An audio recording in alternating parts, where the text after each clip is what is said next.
সবার সাথে গল্প করার জন্য এসেছি।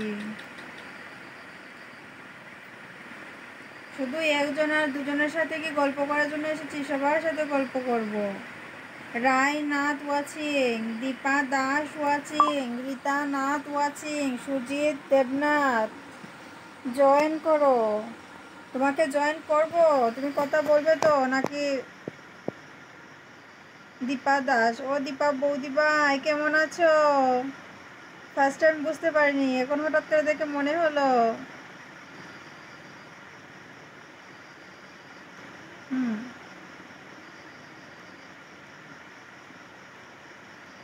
ঠিক আছে, সুজিত দেবনাথকে আমি জয়েন করছি, ঠিক আছে।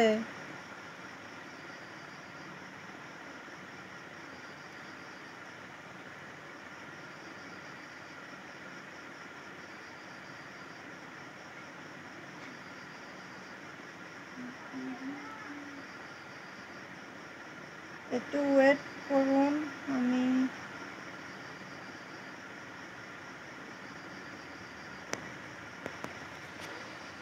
আপনি তো অনলাইনেই নেই, তাহলে কি করে করব?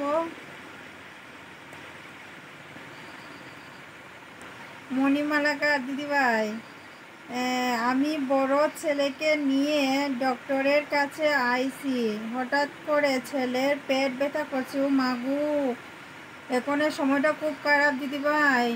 তুমি চিন্তা করো না, যেহেতু তুমি ডাক্তারের কাছে নিয়েছো তো ঠিক হয়ে যাবে, ঠিক আছে।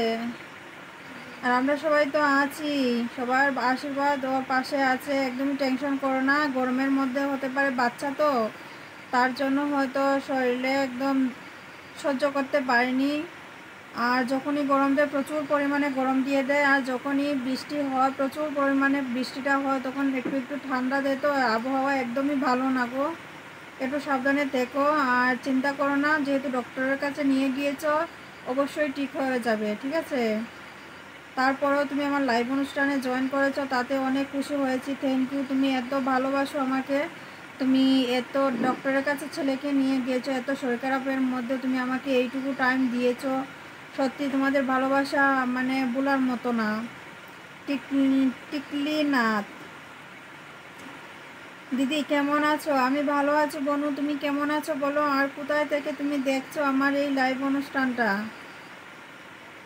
দাদা আপনাকে জয়েন করেছি তো, কিন্তু আপনি তো জয়েন হচ্ছেন না। আপনি আবার কেটে দিয়েছেন, ঠিক আছে। রীতা নাথ ওয়াচিং,